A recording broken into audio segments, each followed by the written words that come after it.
The IRS and the Postal Service are close to their breaking points. Both of these entities are sort of boiling over right now. They're both on the stove, water's going everywhere. Quite urgent, actually. The Postmaster General is saying that in 12 months they're going to run out of cash. The IRS lost 1/4 of its staff last year and 3/4 of its senior leadership. You're really beginning to see the impacts of that now during tax season.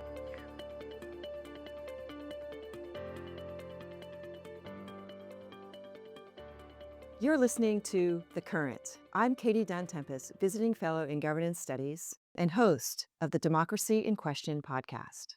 With the April 15th tax deadline upon us, millions of Americans are reaching for stamps or waiting on refund checks. But the two agencies responsible for that work, the IRS and the Postal Service, are close to their breaking points.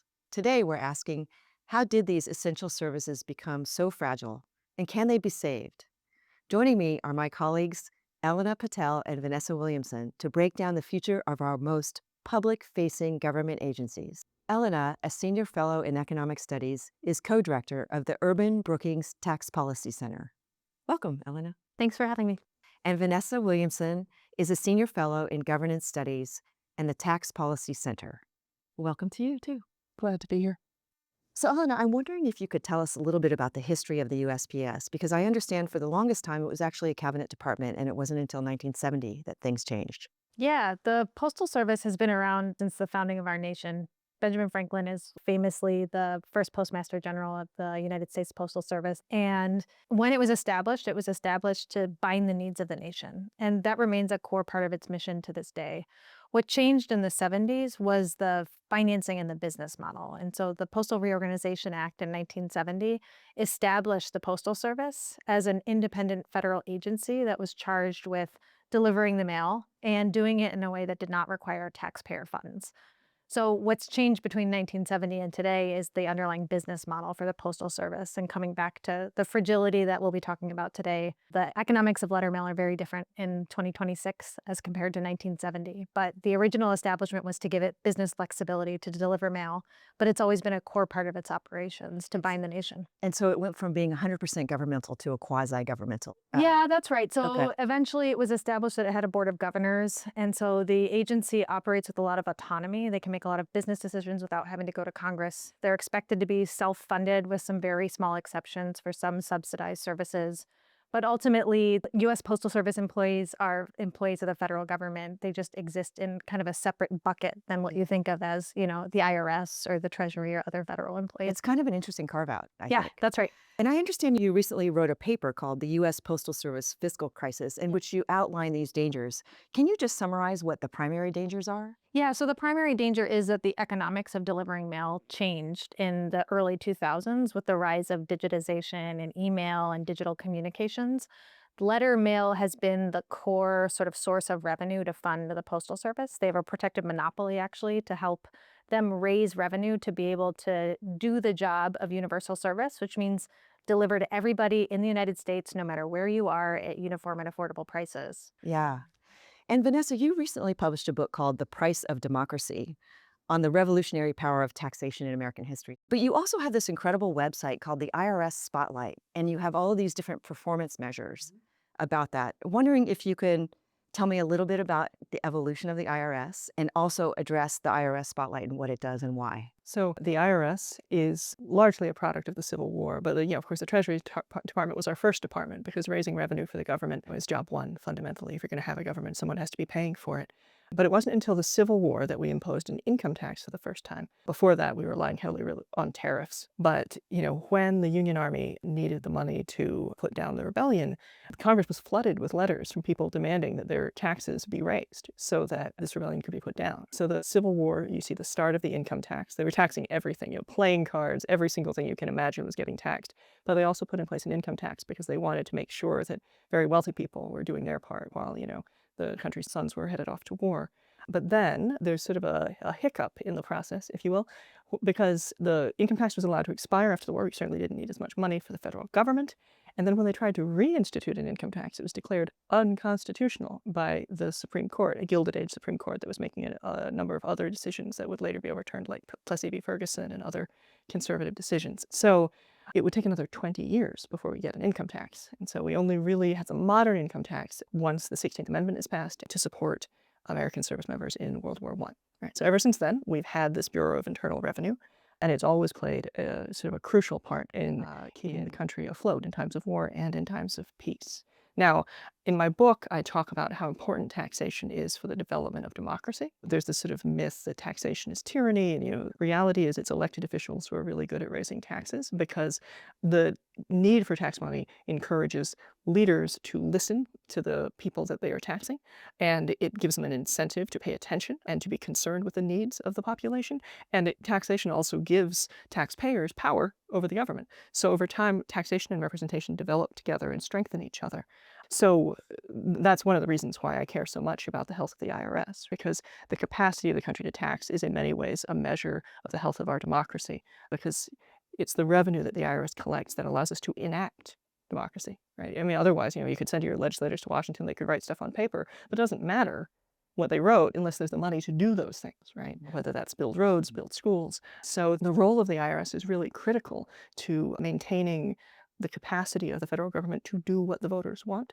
And so the IRS Spotlight tracks all different kinds of IRS performance data. There was a large number of changes. And so this is where you can find call wait times. You can find information about paper processing or about changes in taxpayer privacy, all kinds of different issues, so that Americans have better access to information about the revenue agency.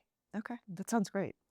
The fact that both of these entities are sort of boiling over right now, they're both on the stove, boiling water's going everywhere. I, as somebody who watches government carefully, would think that maybe DOGE cuts, sort of a general kind of distaste for governing or caring about governing, maybe a deep-seated hatred of taxes as well, is kind of what has led us to this position. I think it's, number one, interesting that it's coincidental, it's happening at the same time. And how much of it is due to a new administration that seems to have disdain for government and government workers and has let go a lot of them? Or was this going to happen no matter who was president? In the case of the Postal Service, this has been brewing since 2008 across Democratic and Republican administrations. I think to the extent that the administration has paid attention to it has varied a little across sort of cycles, but this has been coming. What's going on with the Postal Service and its financial fragility is just the result of sort of digitization and modernization, and it's actually a fragile national postal operator is something that developed countries around the world are confronting right now and trying to figure out what should a public postal operator look like in 2026? What is their role? What is their mission? And what should the funding be that's attached to it? So we're not the only ones in this boat. Absolutely not. Okay. And what about you, Vanessa? What about the IRS? Is it a function of the current administration, or is it sort of a long-running or technological changes that have fed into this? Yeah, so the IRS was chronically underfunded for decades. There was a big move in the Biden administration to reinvest in the IRS. Originally it was going to be an $80 billion investment in IRS modernization, because the IRS has a lot of very ancient technologies, so there is sort of a modernization story involved. And also just the IRS was hugely understaffed. It has a much older staff because they were operating under a hiring freeze for many years. So there was just a bunch of revitalization work that needed to be done. That was underway. And the IRS, unlike the post office, was very strongly affected by DOGE and other workforce cuts last year. So the IRS lost 1/4 of its staff last year and 3/4 of its senior leadership, a lot of folks leaving over changes in taxpayer privacy protections. So the IRS has seen an enormous loss, and you're really beginning to see the impacts of that now during tax season. Right. All that turnover leads to kind of the inability for any long-range planning, a lot of anxiety, a lot of uncertainty. And it's also just the day-to-day. The loss of leadership absolutely has long-term effects, but there's not enough people to answer the phones at the IRS right now. So here we are, the lead up to tax day. You have a question about your taxes, about how to pay. You've gotten an audit letter and you have a question about it. You want to know more. You can be on the phone with IRS for an hour, waiting just to reach an agent. Independent observers have been saying that the wait time can be over an hour, and that there have been a lot of hang-ups that you get. You wait for an hour, and then there's just a click. Oh, that's not fun. Not the best. Don't forget that the IRS is charged with lifting up the $5 trillion tax bill that was passed last summer. And so not only is it the day-to-day of the normal tax filing season, but it's taxpayers trying to understand no tax on tips and overtime and all these new deductions and the regulations that need to be written. Even in a normal year, IRS would have been doing much more this year than in any other year. recently because of the bill that Yeah. needed to be implemented. And then there was a government shutdown, the Right. longest in history. So That's there was right. all this time where people were either not working or working without pay to try and get these regulations in place to the taxes. And it was a really perfect storm this year for poor IRS. Elena, where do we go from here? Like, what are your thoughts about fixing the system, even just the possibility that we can improve it in a short time?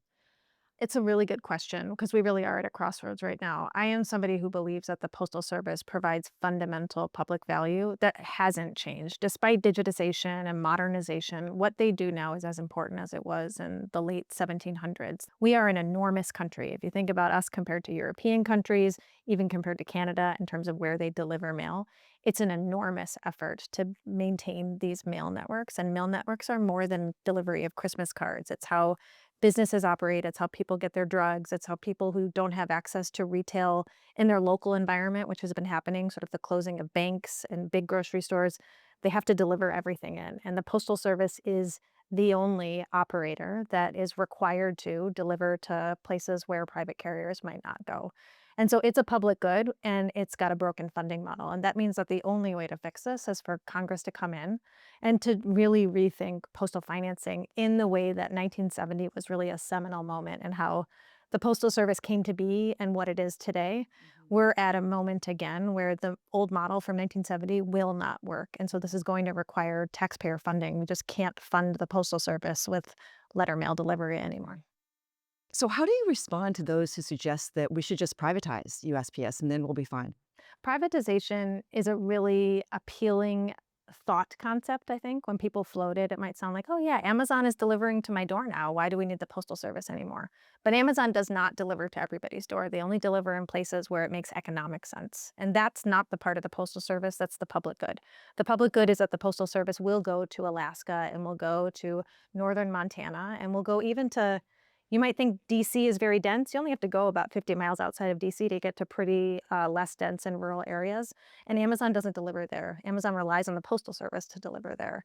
And so privatization without providing funding to the private operator to deliver in those rural areas will leave out a huge majority of the country in terms of area and a really large number of people. And so if you're going to have to pay a private operator to do it, I see absolutely no value to moving to a private model. You might as well give that money to the Postal Service to deliver in those places where it already has the network and the assets and the people in place to do this and do it well. And does the Postal Service have any champions in Congress that think, come on, we have to fix this, let's get our act together and do this? Or is Congress, as I expect it to be, highly dysfunctional and there's not a lot of reward with your constituents because of you're working up for USPS? I actually think you might be surprised to hear, given where we are right now politically, that the Postal Service and saving the Postal Service is a surprisingly bipartisan area. Every congressman has a post office in their local area that's really an important fixture to the community. And so if you pay attention to congressional conversation and testimony, it's incredibly bipartisan. And I think everybody's trying to figure out a path forward. It's just an uncomfortable path forward because it really does mean fundamentally rethinking how we fund the Postal Service. If you try to talk to somebody about the Postal Service, like it's something that's always there. It's one of the most trusted groups in America, despite its financial issues, which I would mention are quite urgent. Actually, the Postmaster General is saying that in 12 months, they're going to run out of cash. In 12 months? In 12 months. And so that means that while Congress may be reluctant to engage on this right now in this moment, the Postal Service is really putting the pressure on Congress to do something because they will have to do something in the next year. Yeah. What about you, Vanessa? Any reform ideas for the IRS? Can we sort of salvage where we're at? I mean, the IRS was on a real upward swing. It is not an area that has bipartisan love. It is not an area that has any partisan love on either side. It's bipartisan sort of beating up on the IRS has been a more typical thing. But, the IRS raises $5 trillion a year for public purposes. I mean, if you can imagine a large company, they are all dwarfed by what our government is. And so it's the IRS that brings that money in the door.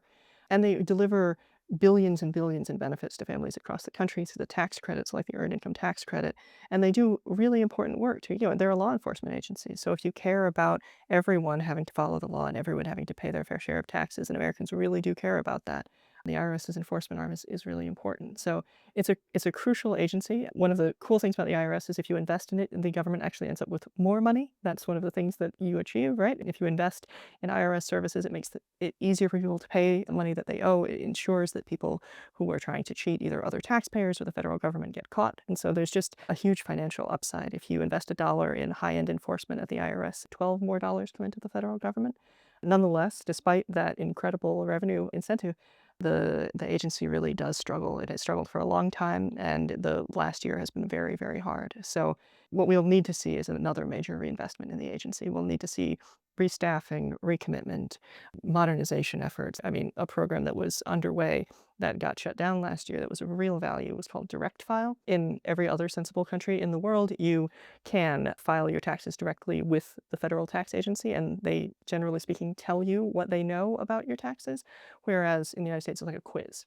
You have to fill out all the paperwork, you have to put in all the numbers, and the IRS says, well, actually, we know these numbers already, and you got it wrong. So Direct File was a program to end that, right? That you could file directly with IRS, and they were going to start pre-population, which is where they would put in the data they already have about your salary and wages and so forth. And that was one of the programs that got shut down last year. So I think launching things like Direct File again, these initiatives are really important. They're things Americans really want. And so I think that's a crucial part of revitalizing an agency that, even if it's not beloved, it is necessary. So that's the common denominator here, a functional Congress that realizes that these two pots are boiling over and really needs to do something. And are you optimistic about that? I am an eternal optimist about the Postal Service in that I think we can't let it wither on the vine. And if you think about the scope of dollars one might be talking about to solve the problem, again, I'll just offer, in the context of a $5 trillion tax bill we passed last summer, we spent $5 trillion on tax cuts. The Postal Service right now is in the red a couple $1 billion a year. And so to think about what kind of funding shift might need to happen to kind of plug the gap, it's sort of the rounding error of the federal budget in the context of what an important role that it plays in the context of the IRS, being able to deliver your tax returns to the federal and the state government and make sure that those are entered on time and you know how to interact with the system. The president just issued an executive order having to do with mail-in voting that had implications for the Postal Service, but with no dollars attached to them, in a way that is going to cause more, not less, financial strain for the Postal Service. We treat it like the public good that it is. It supports all of our government agencies, and it needs money to survive. And so I think it's not unreasonable to expect Congress to provide the funding that it needs to shore up its financial model. And is there any fear that Congress will just let it die on the vine? I don't think so. Again, if you talk to any congressman, they'll tell you, my grandfather was a postmaster and somebody was a letter carrier. It's the largest employer of veterans in the United States. They're incredibly good jobs at the Postal Service. They have very high promotion rates of females and minorities. It's a really great place to be. And so I think it would be really hard for them to let it die. I think it matters to a lot of Americans and to congressmen too. And on a scale of 1 to 10 for you, how optimistic are you that this will be solved before a real crisis, like we're not going to get mail for 4 weeks or something like that? Very optimistic. Okay. I mean, there have been disruptions with some of the consolidation plans that are in place right now, and Congress pays attention because, again, if somebody can't get their medication or their feed for their farm, they yell at their congressman and they are loud. So I think it's one of these things that it's a trusted agency that actually touches everybody's lives every day. So when things are disrupted, it is loud. And what about you, Vanessa? How optimistic are you that these reforms that really need to take place will actually occur? I think I'm more optimistic than I would have been in, say, 2019, when the IRS had suffered from many years of hiring freezes and no one was really talking about investing in the way that the agency needed. But now, we've seen what happens when you put a major investment into the IRS. We've seen the dividends that come out of that. Programs were underway that were really working. And so I think the blueprint is there, so it's just a matter of re-implementing some of that program. Obviously, it'll have to be updated, but a lot of what we need to know about how to remodel and revitalize the IRS, we have that information. And so I'm more optimistic than I would have been even just a few years ago. Will we make it through this tax season without any enormous upheaval? So I hope we're not going to see any sort of major crisis this year. But the reality is the remaining staff of the IRS works really hard. It's not the stereotype of a government employee, but, just as you said, a quarter of our government employees are veterans. They are mission-driven people. They work really hard, and they're used to working without adequate resources or without adequate support. So a lot of people are trying to land the plane this tax season, and I think they're going to make it. But there are going to be just growing challenges over time. We're eroding base services in a way that's going to become increasingly painful over time. The other thing that's not happening right now, that's really important actually, is auditing. right? So to the extent we don't enforce the law on taxation, it means that the responsibility for funding our government falls on the honest and also those who have wages and salaries, which the government already knows about, right? And so it's on that side that I think we're going to see the pain first. That is to say that if you want to cheat on your taxes, right, or if you can hire very expensive lawyers and accountants to help you avoid your taxes, the IRS is going to be much less capable of ensuring that the laws are applied fairly. But yeah, this year, if you're getting a paper check, I think you're going to be waiting a long time. If you submit a paper return, I think you're going to be waiting a long time. But by and large, the system's going to hold. And some of this ties into the Postal Service, right? Yeah, that's right. This filing season is different in a different way that has to do with the Postal Service, which is the consolidation plan that the Postal Service is in the middle of rolling out has meant that there are changes or updates to the way the postmark is applied to a letter. What's changed is how long it may take for your letter to get to the machine that applies the postmark, which dates when you've dropped your tax return with the Postal Service. And the IRS requires that to be postmarked by April 15th to be counted as an on-time filing. Otherwise, you're subject to penalties. So if you have not filed your taxes yet, it's really important that you're aware of the tools so that if you are going to really mail that in on April 15th, you need to hand take it to a retail counter at the post office and ask them to hand postmark your return, or it will not be postmarked on April 15th, and then it will be late. This has turned into a public service announcement. That's right. So That's really everybody who important. needs to file at the last minute on April 15th, that's fine. That's the deadline. But you are incurring a little bit of extra cost now, and that you really need to hand take that to the post office and make sure that it's hand postmarked. Thank you for that. And I really like the point you made about the importance of appreciating government employees. And these people are really sort of working as hard as they can to make things like with minimal resources and minimal support. But I'm going to take your optimism and put that in the bank today. So thank you for that. Thanks for a great conversation. Thank you. You can learn more about USPS and IRS reform on our website, brookings.edu. Thank you for listening. I'm Katie Dunn Tenpas.